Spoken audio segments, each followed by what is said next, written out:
but we will happily counsel you. But I want to get started. So really excited to have our Division of Global Affairs colloquium before the last colloquium next week, which is your debate. And Sabrina should tell you a little bit about that at the end.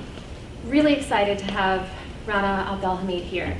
She's amazing, and it kind of puts the theory into the practice, her work, and it's sort of a wonderful synergy. So if you're thinking about just like how to get in the field, what you're passionate about, like some of the stuff Audrey's doing, really kind of taking her passion for international students to the next level, Rana's the person to ask. So Rana Abdelhamid has organized around human rights issues with Amnesty International USA for the past 8 years on campaigns related to women's rights, torture, and the Arab Spring. She currently serves on the board of directors for Amnesty USA. She served on the National Youth Action Committee and was the youth delegate to Amnesty's 2015 International Council meeting. Rana is the recipient of the UNAUSA Leo Mavis Human Rights Youth Award, the Harry S. Truman Scholarship, and the Running Start Political Star Award. She was recently named one of BBC's 2016 Top 100 Women. Rana Abdelhamid is also the founding president of the Women's Initiative for Self-Empowerment, a self-defense leadership and entrepreneurship program for young Muslim women in New York City. Over the past 6 years, WISE has engaged hundreds of participants through programs in and across the US, Europe, and most recently the Middle East. Rana has been featured in the Huffington Post, Elle, Mike, CBS, and PBS. She has conducted extensive political science and economics research on the inclusion of Muslim minority communities in New York and Madrid. She is currently a second-year master's in public policy at the Harvard Kennedy School, where she's involved with the Muslim Caucus, the Harvard iLab program, and the Belfer Center for Science and International Affairs. Rana, very happy to have you here. Thank you so much for coming. Thank you so much for having me. I'm so honored to be here because Natalie is one of my mentors and someone I really look up to, so I'm honored to be here, and I'm honored to be sharing some of my work and some of my research. But before I start, I just wanted to get a sense of who's in the room. So can we just do a really quick go around, maybe what you're studying, your name, and yeah, that's it. Maybe where you're from, very quickly. Do you want to start? Oh, me? Yeah. Alice Benifiaca. I'm a graduate student in DGA and I'm from Rwanda. I've been to Rwanda. I'm James Berman. I'm a master's student here at DGA, looking to go into my PhD. My name is Zi. I come from China. I'm a first-year PhD student at the DGA, Division of Global Affairs. Thank you. Hi, my name is Audrey. I am originally from Maine, and I'm a master's student here at DGA. My name is Murad Mashani. It's my first semester here at the DGA, and I'm from New Jersey, born and raised. My name is Nuriyeni. I'm a third-year PhD student. I'm a Fulbright student from Indonesia. I'm Ryan Cairns. I'm a PhD student in Global Affairs, and I'm from New Jersey as well. And I'm Asiel, just here, just to be here to but I work at some Benedict Strike. My name is Louis, 2016 graduate of sophomore college, here to support.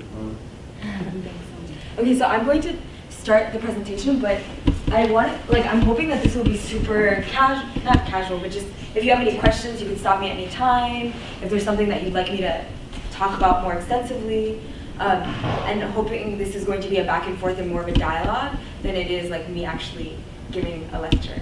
So I just want to start, so basically the title of this talk is I'm trying to make a case for empowerment and safe spaces for Muslim women, especially spaces that are focused on fighting both gender-based and hate-based violence.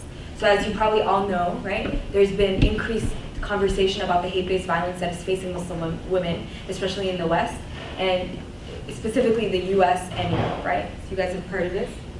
And so I actually want to start off with a question, because I told you I want this to be interactive. I'm wondering if any of you have ideas or thoughts that come to your mind when you think of the word Muslim woman. I know, I see you smiling. You're like, that's me, or maybe, I don't, right? Yeah, so, of course, yeah. I mean, I'm a Muslim woman from Indonesia. I don't speak Arabic. So people basically, whenever they see me, sometimes when I first came to the United States, they sometimes ask me whether in Urdu or in Arabic, and I told them I'm Indonesian, so I don't speak that one. that's kind of like stereotyping. Right. And then like second one is like when they know that like I'm a Muslim woman, I'm married, I'm mother, and then like I left my family behind temporarily to pursue my study here. It's just like, wow, I don't know that like you are allowed to do that. Yeah. Thank you for sharing that.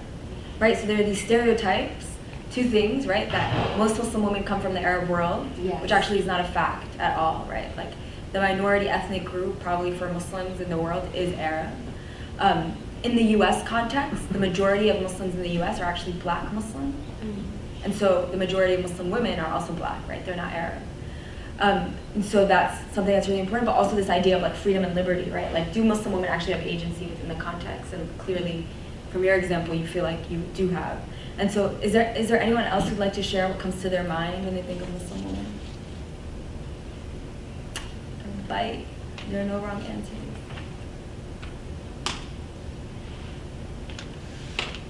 Nothing? Strong women. Yeah. Great, I'm glad. Okay, so I'm gonna take you all back to the 19th century. How many people have heard this idea of Orientalism?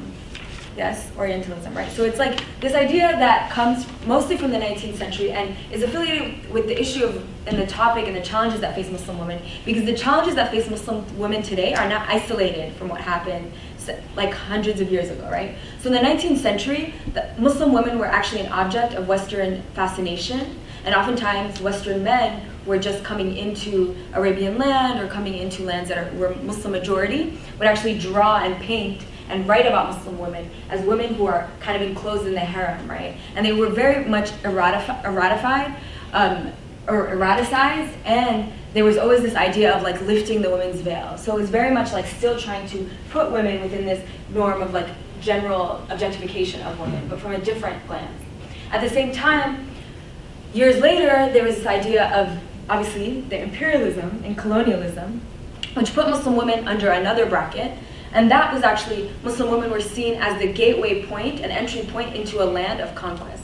So you see like Frantz Fanon, who's like someone who talks a lot about liberation movements, he talks about the French ideology and the use of Muslim women within resistance movements against imperialism, but also the ways in which imperial movements would like try to use or enter countries through like the gender lens. So they say, so he said, if we want to destroy the structure of Algerian society, its capacity for resistance, we must first of all conquer the women. We must go and find them behind the veil where they hide themselves, and in the houses where men keep them out of sight. So even within that context, right, it was extremely linked to this like desire to perpetuate conquest of these lands, right? And then you see there's a back and forth in liberation movements where some movements are actually more Western facing and they actually like took on this agenda. So you have people like Qasim and Amin in Egypt in the early 1900s who actually was like, the liberation of Muslim women does come from them lifting their veils and them being more Western facing, right? But then there was a back and forth, like I said, where French women, they would like stage reveilings, and that was like them trying to reclaim their Algerian identity, or unveiling. So them trying to like push back their Algerian identity and actually be more secular or Western facing. So historically, Muslim women have been kind of the symbol and visibly the symbol of these conquests and of these cultural clashes that, you know, that Samuel Huntington talks about right now. And then obviously this is not only something of the past, so I want to connect it to the present. So the war on terror was also very much linked, the rhetoric, to the liberation of, right? We remember this, do folks remember this? Of Muslim women. Can someone guess who said this? Who these quotes are from? Can we read them? Does anyone remember?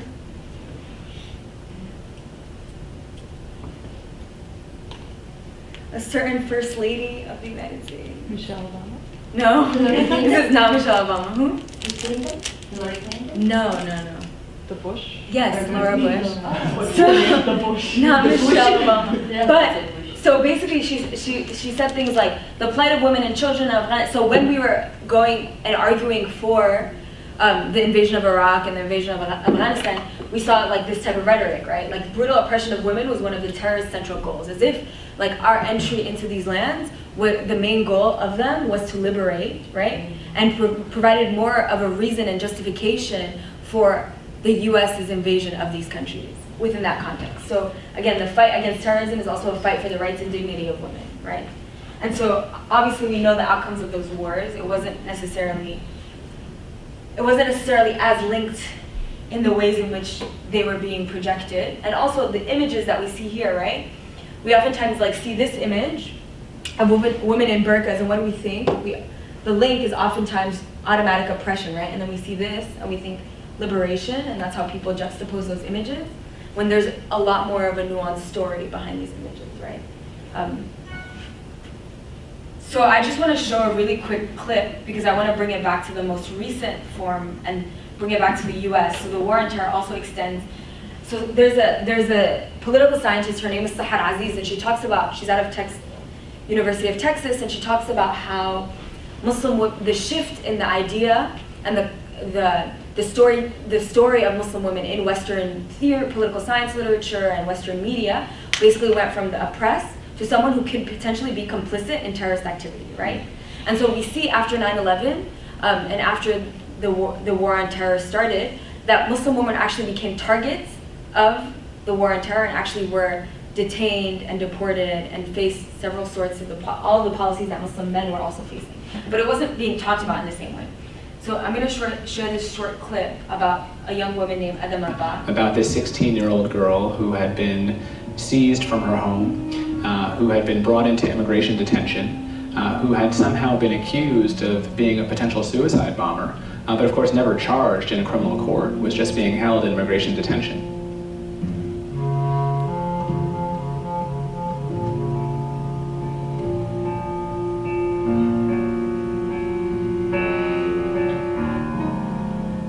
Adama was swept up by forces much larger than herself. She was coming of age in an America that took swift coercive action on the basis of the thinnest innuendo without the kind of evidence that would hold up in court.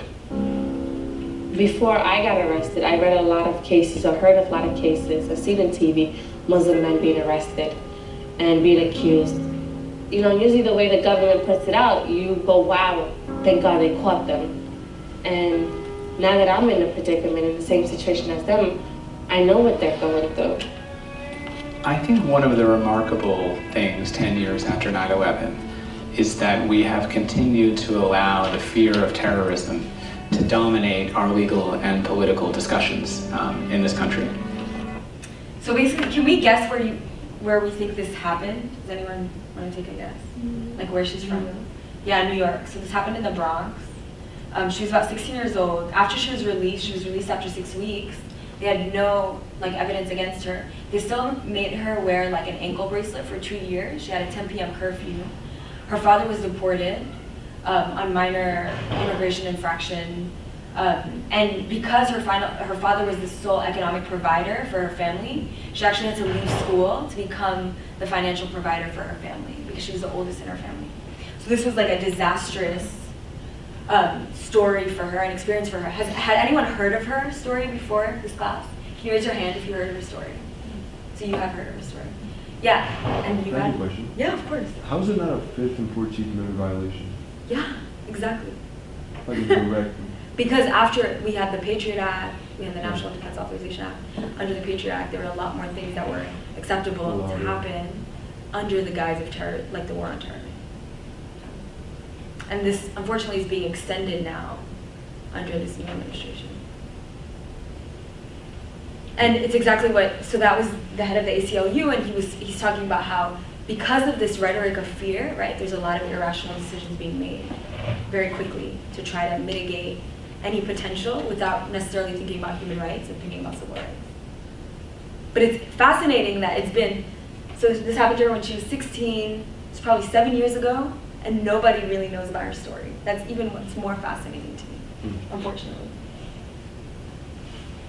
So like I said, countering violent extremism at home, right, has extreme implications. So it's NYPD surveillance had repercussions for Muslim women. Same with detention and deportation, right? They were still kind of under this. And then at the same time, right, there's an extension of patriarchy that Muslim women face as well, right? So there's the issue of gender-based violence that any woman will face. And so you have this double-pronged issue that Muslim women who are living at the margins are being confronted with, okay? So I want to transition to this to actually connect it back to my story and connect it back to the work that I'm doing with WISE today.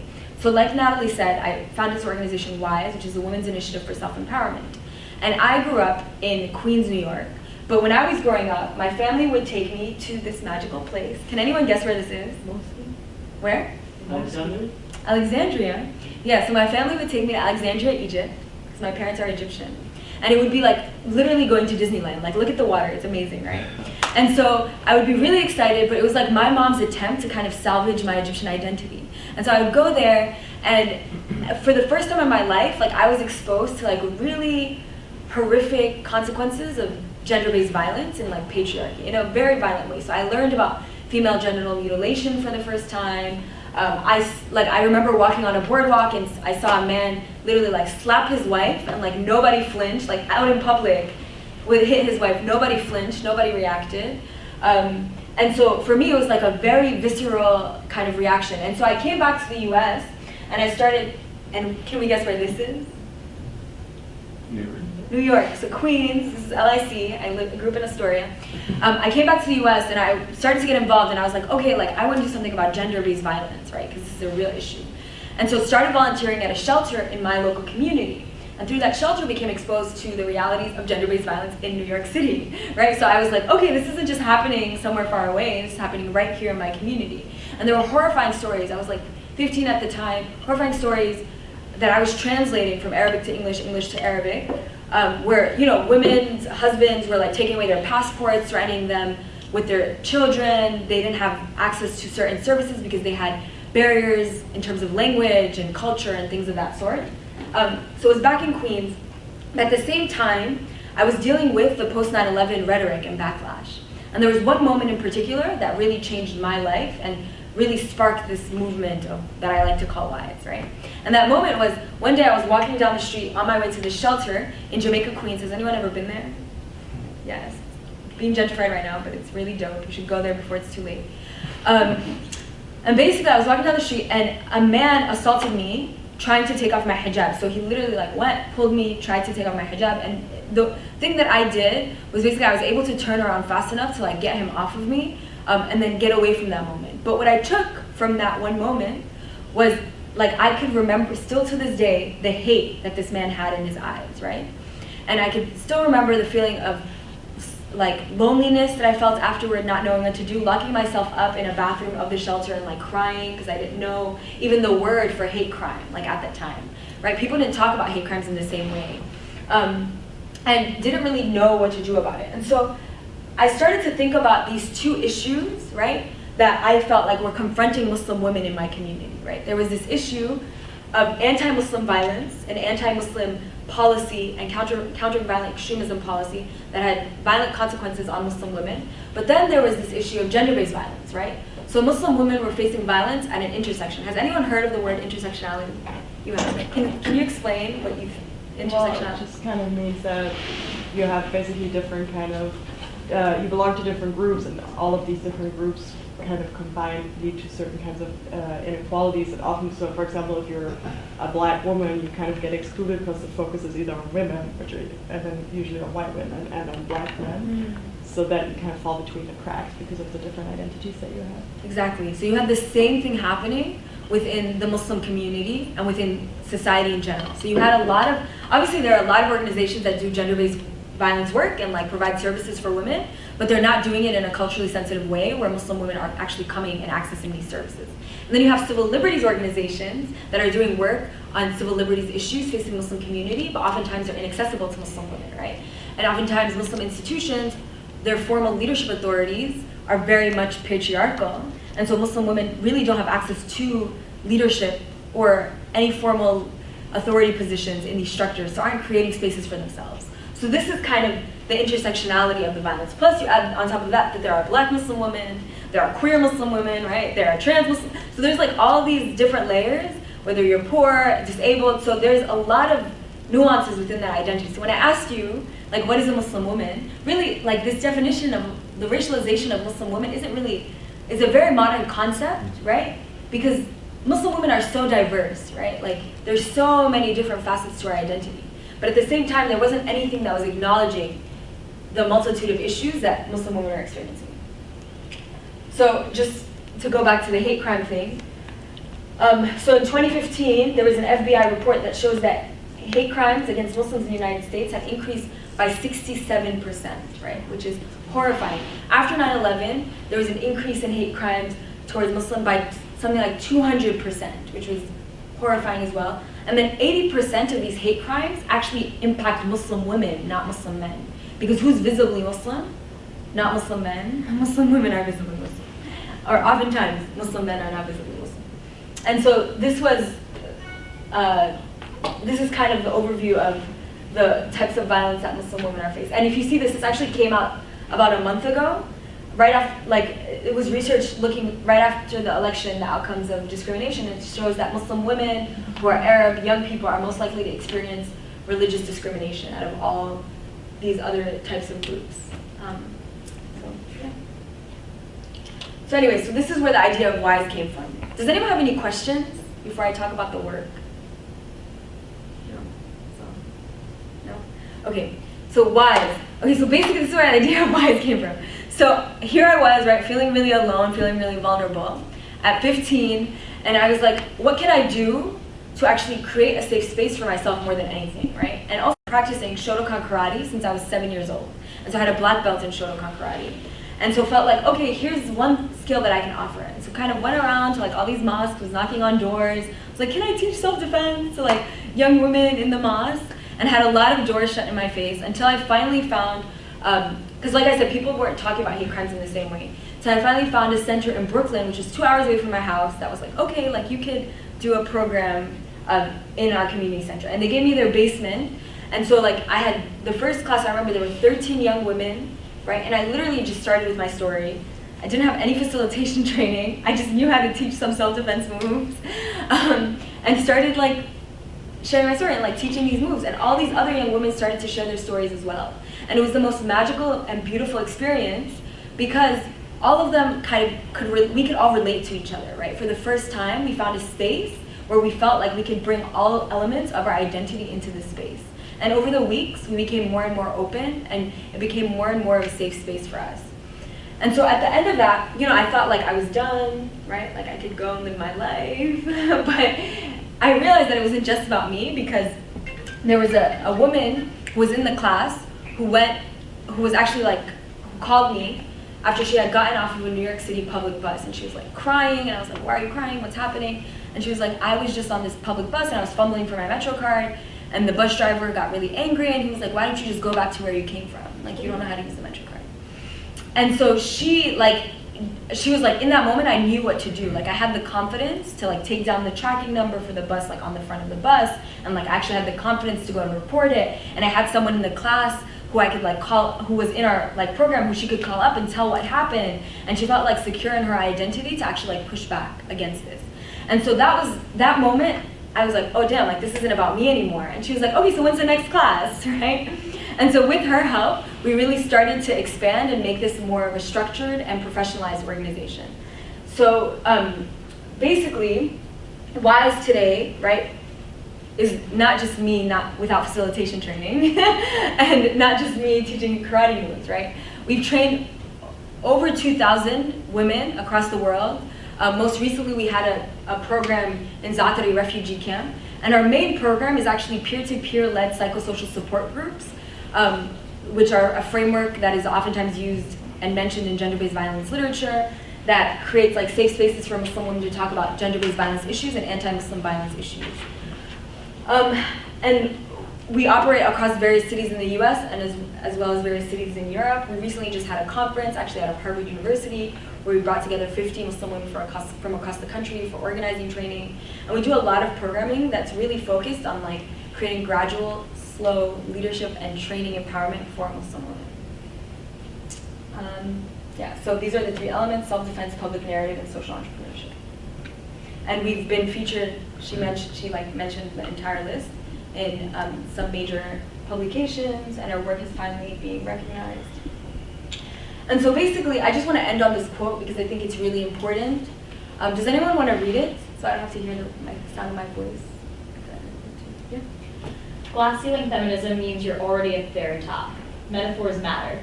As Michael Bennett said, I'm more concerned about the women under whom the floor is crashing.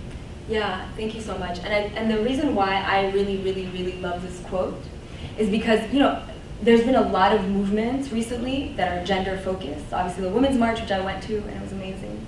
But there's also a lot of women who fall through the cracks within these movements, right?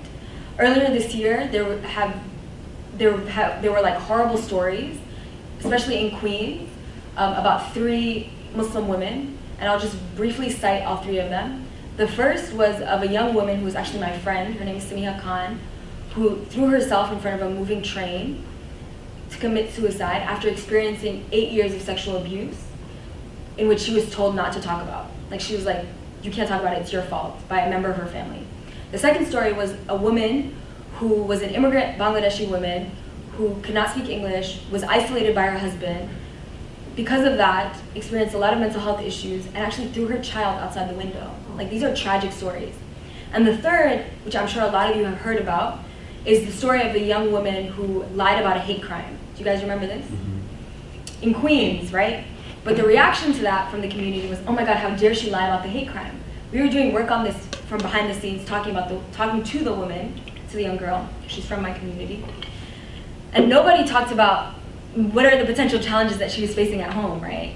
And there were a lot of issues of violence. When she came out with her head shaven, no one was like, what about her? What about what she's going through?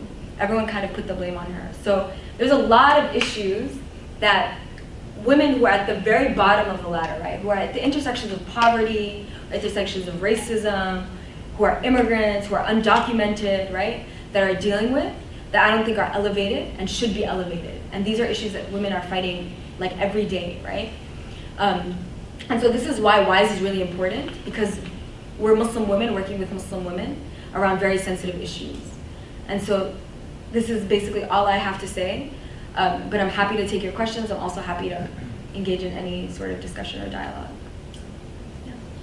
What is like the source of funding, like for Yeah. that, and then also like the legal counseling? Legal counseling, yes, 100%. Okay, so we don't have necessarily, financial resources. We've been operating for the past 7 years without $1. Literally, we've had people who've worked for us full time and are not being paid. Because people are so passionate about the mission of this organization. Like, they see how much of an impact it has and how life-changing it is, right? We have a sustainable human capital model, in the sense that girls who graduate from our summer leadership camp then go on to lead the summer leadership camp in their own communities, right? That being said, we just got a major Open Society Foundation grant, and we're hiring our first staff person. So if anyone's interested in applying, and we're also using those resources to expand our programming in Texas and sustain our programming in New York. And the person who we hire on as staff is going to, 20% of their job description is grant writing.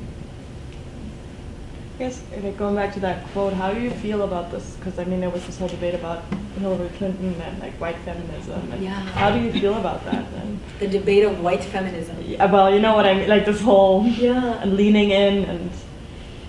Yeah, I mean, I think white feminism is important for white women, right?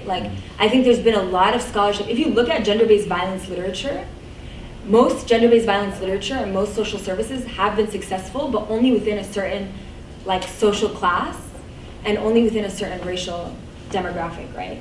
And so, yes, white women, but then you also have to think about lower class, low SES white women who are not necessarily having access to the resources that we're talking about, upper class white women.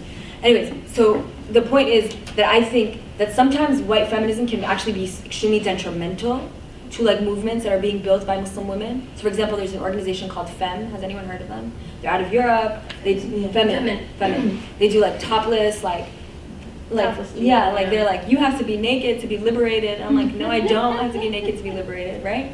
And it doesn't recognize that feminism, I think for me, the core of feminism is about agency, right? And choice.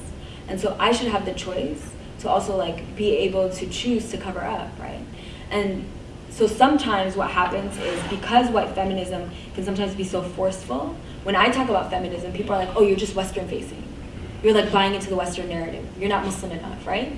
And so it hinders my ability to have legitimacy in my own community and to have impact in my own community, right? And it also silences me because in a sense, people are always like, how could you be a Muslim and how could you be a feminist at the same time?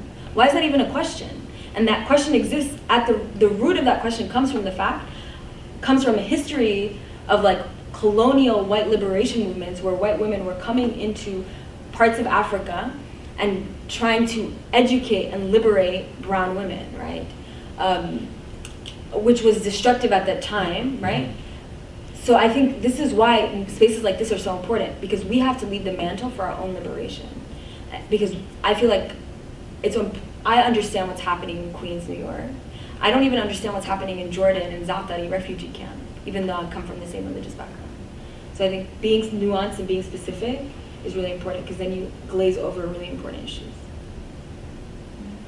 So you talked about kind of the stuff that you do in your organization where you work with girls and try to empower them, but is there any initiatives to educate the community and try to, you know, like from the outside in, fix the problems? Yeah, so I basically spent all of December doing research on Queens, on the status of Muslim women, to really kind of elevate or look specifically, is gender-based violence an issue, right? And who contributes to it, and what's the solution that could be put forward? And this is my thesis, right? So I interviewed 23 Muslim community leaders in Queens, New York. Spoke to imams, spoke to mosque leaders, spoke to directors of community centers, spoke to Muslim women and Muslim men. And basically what I found, my thesis partner and I, was that you have to speak to Muslim immigrant women and you have to speak to Muslim men, right? And so basically we've developed an organizing framework which is going to be implemented this summer by a leadership team of 5 people. And I could go into, if you want to know the details of it, but I mean, I could send you the document later on, it's like public. But we're doing psychosocial support groups for Urdu-speaking women, Bengali-speaking women, and Arabic-speaking women. And then we're also doing programming for adolescent boys. Basically, that's how we're launching. That's our soft launch. But the hope is that then we're engaging the rest of the community as well. Yeah. Excellent. Yeah. Okay. Can you just like share something? Yeah. Okay. Please. So actually, like you talk about like the question about like how can you be a Muslim woman and also a feminist, because like right now in Indonesia we kind of have like some backlash on feminism, especially after there are like the emergence of like lots of new Islamism groups such as like the Islamic Defender Fronts. And then like Hizbut Tahrir Indonesia now, they're also like, you know, like really rising up into the Indonesian national politics. And then I'm a university lecturer back home. So, and I'm like actually like in my faculty, like one of the 2 female lecturers that like going abroad to pursue her educations and wearing hijab. And then now the conversation is just like when she come back, will she be like become the agents of like the white you know, the white supremacy thing. And then like how can I express this one? So I came back to Indonesia like twice a year, and then give a talk in my university. And then one of the questions just like, are you sure that like you can really say that like you are still like Muslim enough and like Indonesian enough after like you spend certain amounts of time in the Western countries? And then the image that they have about the U.S., especially after the Donald Trump presidency, is that like there are no talk like such as this one. Like everything is like bleak. Like you don't have like, as a Muslim woman or as a Muslim, you don't have like any future at all in Western countries right now. And the majority of Indonesian Muslim women right now is like also say that like we have to say no to Western thing, like any kind of thing. If you see like we just like finished the election for the Jakarta governors, where the candidate was like, the first one is like Muslim and the second was like Chinese Christian, and then like so the new feminism, but like this feminist is like the Muslim women who are so fundamentalist, I think. And they said that like it's haram to choose a political leader who are not Muslim if you are Muslim.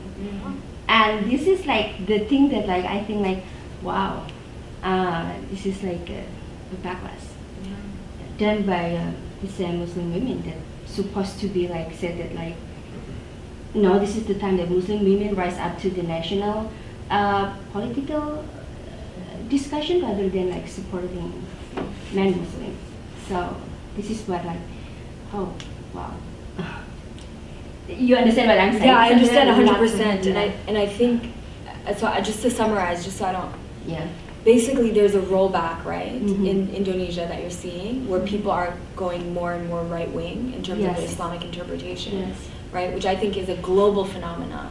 Like you saw what happened in Egypt. In Turkey also. Turkey, in Egypt, right? In Egypt last week there was a. On Easter Sunday, there was a bombing of a church, 2 churches, right? Increasingly, there's higher radicalization, and it is a huge issue.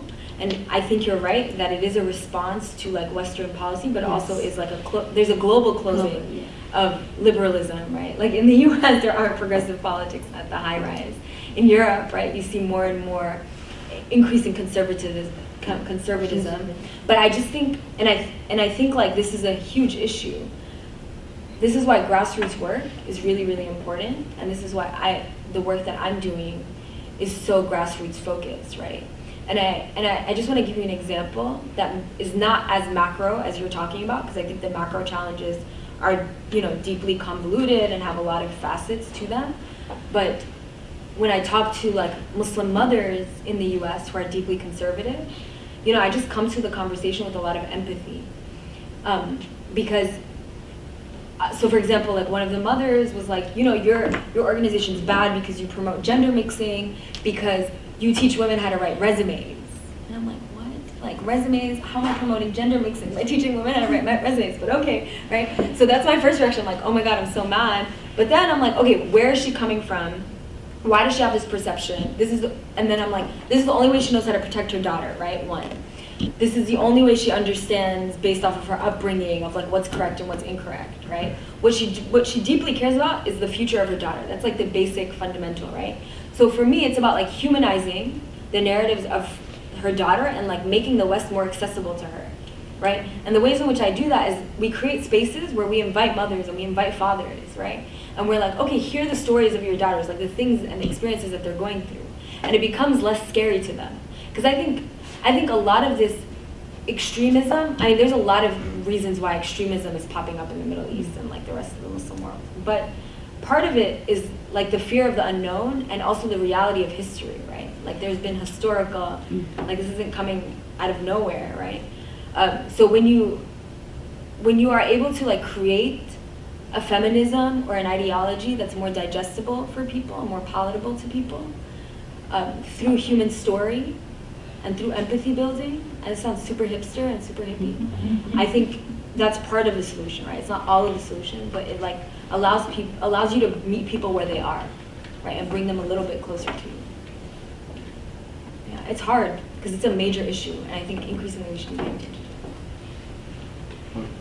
I have a question and a comment. So I have a comment first. So I'm really interested in this idea of synoptic gaze and how identity, specifically racial identities, is often subjected to a intractable gaze. With reference to what you just mentioned about Muslim women specifically, I feel like I was watching the news, well, TV a few weeks ago, and I saw 2 commercials. One, it was about the Muslim woman fencer who went to the Olympics last year. I forget her name. Hajj Muhammad. I think she was second place, I think. Like she played, yeah. As well as a an ad that I saw for Nike had a woman who seemed to be Muslim because she was wearing a hijab, and she had like a Nike sign on the side of her head. I'm like, I'm all for these two things. I'm just really great. But as a part of it, it's like, you know what? Why do we have to kind of accept images that have been put through media that have the roots in white supremacy in order to have them be kind of diluted and like acceptable prior to them being valid, right? And to what extent is that an issue to be kind of fought against to begin with? And is that a phenomenon how movements ought to be seen as right to begin with? Could that first be diluted first and then be accepted, or can there be a way to go straight to the issue without this sort of being? Yeah, that's an internal conversation that Muslim women are having like crazy, right? Like especially with the rise, I don't know if you're exposed to this, but the rise of like hijabi fashion, right? Right. There's like hijab, like hijabs on the runway and like all this. And people have this conversation a lot. Like they're like, do we have to be buying into this capitalist narrative? Like, should we be glad that Nike, like this massive corporation, is now making hijabs for us, right? And my thing is, like, it's like twofold, right? There's an urgency right now where literally there are Muslim women who feel unsafe. Like the day after Trump got elected, I was at 2:35. Like, okay, so first of all, my night watching the entire election was like the Dave Chappelle skit. Did anyone watch that? Yeah. That was literally my night. Right? Like I was at Harvard with people who are like, my friend from this whatever company, and they all were super shocked, right? And then, like as I was watching this, I got a text at like 2:30 something a.m. from a Muslim woman. She's like, Rana, when's your next self-defense class? Right? Like the minute he got elected. Then that next morning, I'm in a group chat, and all these Muslim women are talking about how they feel unsafe even leaving their homes, right? Because they're afraid that they're going to be attacked, right? On top of that, we get like literally hundreds of self-defense class requests within the first 3 weeks after he was elected. The reason why I say this is because if normalization means safety, then I'm like all for normalization, right? Like if having a Muslim woman look hip, if having like hipsters are Muslim hipsters, if having Muslim hipsters and like Muslim women on like TV shows and means like Muslim women are more normalized to society and therefore are less prone to being attacked and therefore feel more safe and feel more confident in their skin, then I'm like, I'm all for that, right? At the same time, am I like ecstatic about the fact that like Muslim women are being objectified and like Bella Hadid just did a shoot with Teen Vogue, with like Vogue Arabia and a hijab that was like super sexual? I'm not ecstatic, right? But I'm like, if it means that people don't have this bias that I'm oppressed when they look at me, then I'm more okay with it. Because if you go on your phone right now and Google Muslim woman, can you do that? At the beginning of each of my talks 6 years ago, I used to be like, go on your phone and Google Muslim woman, and what comes up? And everyone's answer would be, oh, there's black burqas. Like, literally, if you Google Muslim woman, it would only be like women in black burqas, nothing else. This was only 6 years ago. Now, if you Google it, what comes up? MuslimGirl.com, UK-based sportswear company. Like the image stuff. It's like a mixture. It's a mixture, yeah, right? A lot, yeah. There's a lot, right? There's so much diversity in the image. So I'm like, yeah, okay, capitalism, consumerism, exploitation, but then also there's like this shift in the narrative, which is really, really empowering to like 15, 14-year-old girls, to me, right? Like I see Linda Sarsour on Essence magazine, who's the leader of the Women's March, and I'm like, damn, like I could be like that, right? And that's like really amazing.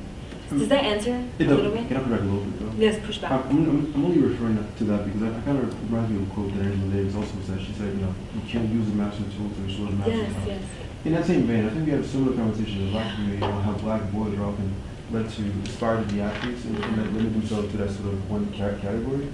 In the same essence, if we kind of use the way that the commodification of women is really being used as like a tool to make Muslim revolution in a way palatable to the American or the white person, the white gaze, primarily the superficial white male gaze.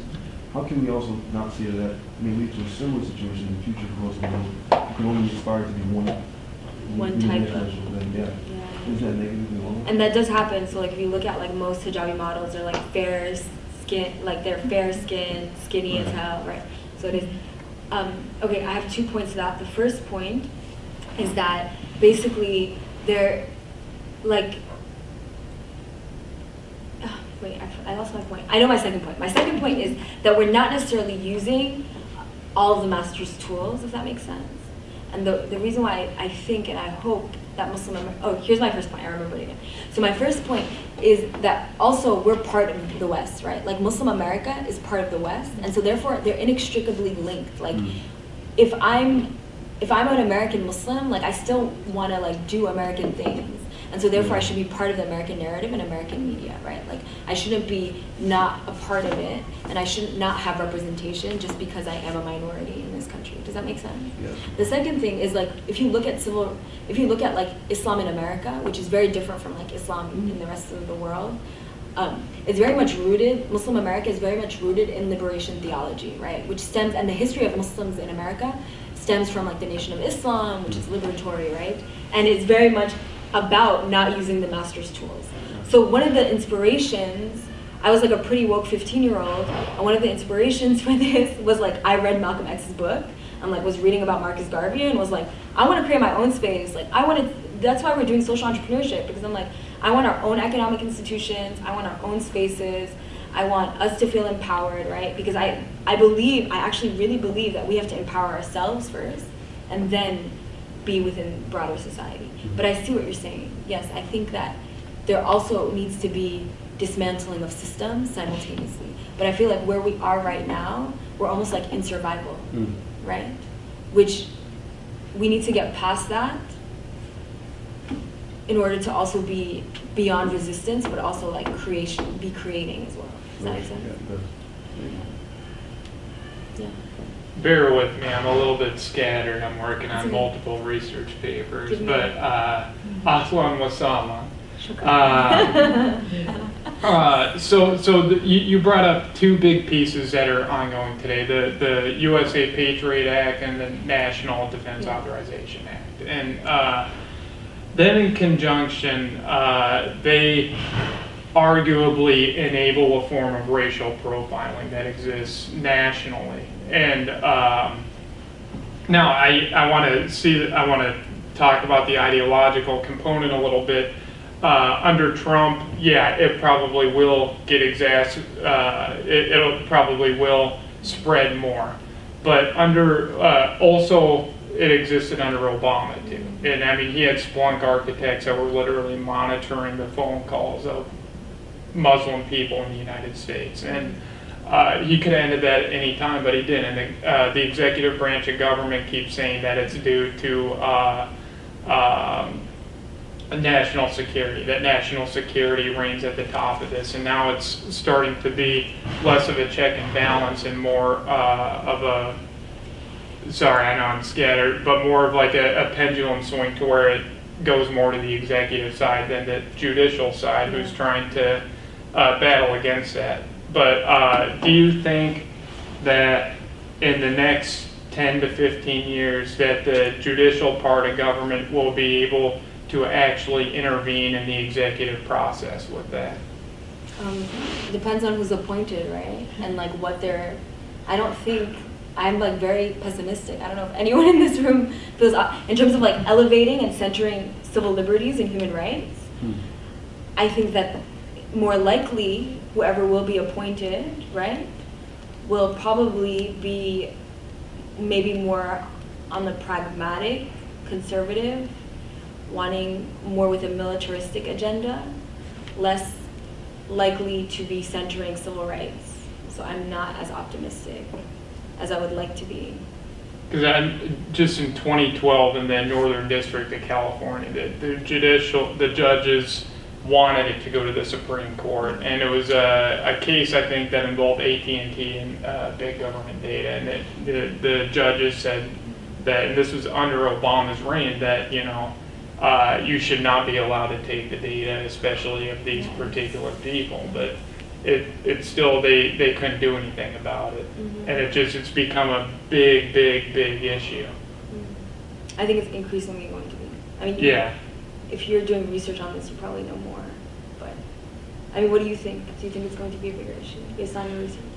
Everybody indicates the FBI statistics you pulled up, that was probably done by the Southern Poverty Law Center, which they think is, this is going to increase in the near future. And I think the national security defense that the government always gives is not only an easy one, but a convenient one that will, empower them even more to do whatever they want in the future. And just for the Department of Homeland Security to act on that it's starting to get pretty ridiculous between the privacy and the I don't foresee it ending anytime soon. I was just curious about your opinion on it. Yeah, I agree with you. I mean, do you have more optimism? I don't have optimism. I did my final senior conference on Guantanamo Bay and the U.S.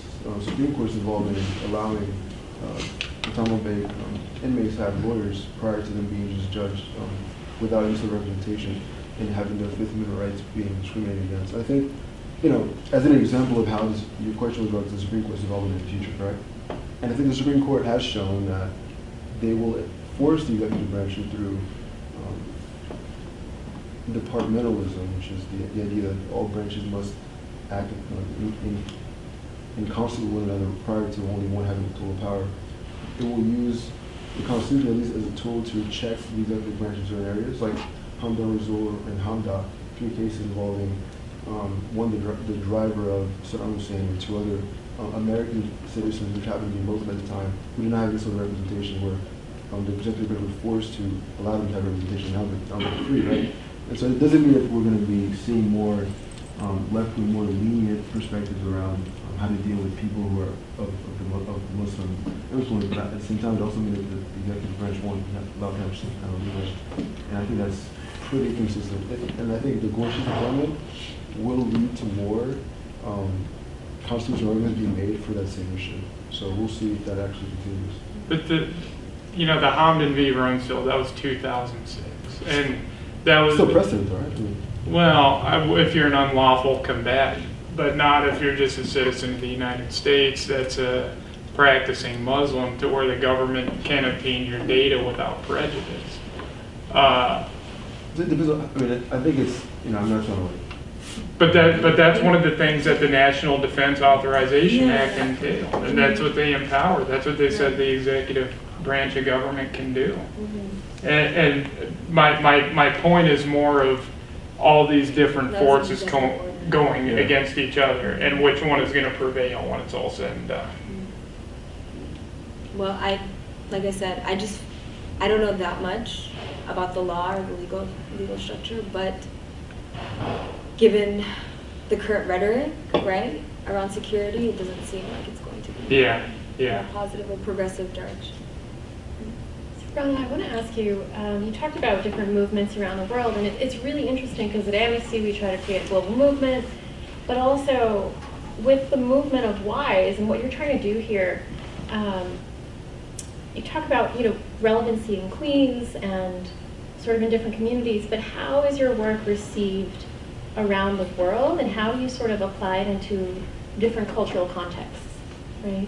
So in Queens, things may look very different than when you're working in Turkey or Jordan, and I'm just curious how you sort of gauge and engage with the complexity. I mean, in Queens, it's very different from working in New Jersey, and very different from working in Texas. And I think the way in which it works is because our model, so there's a couple of things. In some communities, so in Zaatari was different because I facilitated the workshops.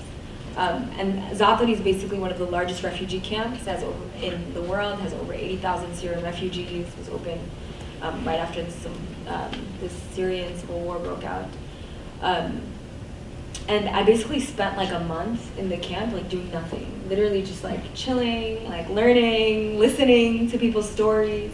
I didn't go in with an agenda, like I didn't go in like, here's the program I'm gonna implement, right? I went in, really with an open mind, like what are the potential things that I can do in this space? And from that, was able to develop a curriculum that was like culturally sensitive with locals who have been on the ground for a long time. So I just think, for me, it's really important that you're just very aware of the cultural context. And I saw, unfortunately, a lot of mismanagement of that awareness over the summer, where, for example, around the issue of early marriage, you know, like a lot of the workers didn't speak Arabic, and like the women were like married at like 15, but like would tell the workers that they weren't married, but then would tell me that, you know, like I understood that they would be talking about their husbands, you know, but like none of the workers, or like the UN workers, knew that because they didn't speak Arabic. Anyways, so I think like it's really important to like understand the context and like, again, like be empathetic. So like I, as a Western Muslim, like I'll go in and I'll be like, oh, that's horrible. Like how could you, you know, very judgmental. Like how could you be married? Like how could you be reacting this way? How could you be acting in these ways, right?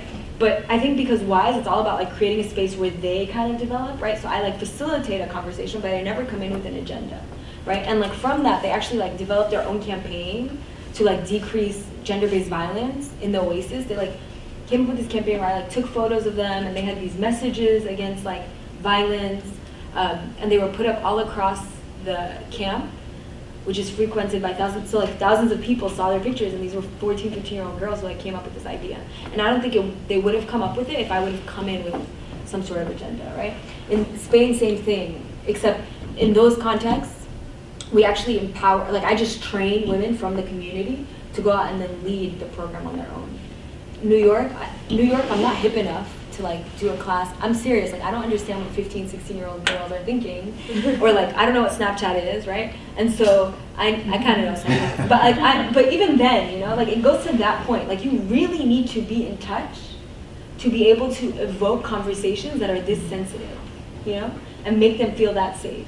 And so we train young women to lead these programs on their own, but I don't really facilitate programs anymore.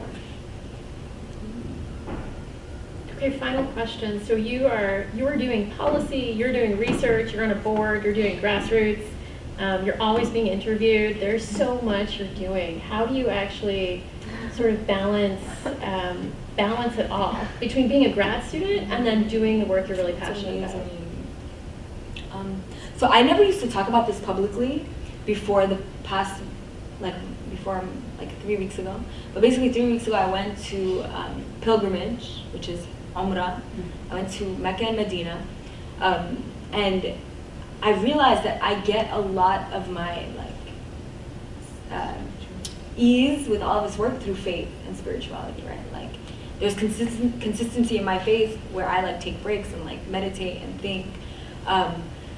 And I really believe in this verse from the Quran that says like, God does not burden a soul what she cannot bear, right? And so I think that like, with all these responsibilities and privileges, like I have the opportunity to give back to my community. And so that's the equivalent of like anything. Like if that's your gym, right? Or if that's your yoga session, or if that's like you reading a book you really like or going for frozen yogurt, right? But it's like something that really does provide you with stability and peace, and like no matter what your context is. Like so whether I was in Zatari, like in the middle of a desert, right? Or I was in Mexico, like I still had these same habits consistently throughout my life. Like it allowed me to have consistency, and allowed me to like unplug. At the same time, this work is very heavy. Like it's very difficult because you're constantly hearing stories of violence, right? Like constantly. And so self-care is just like really important. That's why I'm not taking my bus back today. So Rana will be here for a little bit. She'll be around the DGA. You guys are welcome to chat with her. I want to thank you so much for coming in and sharing your work.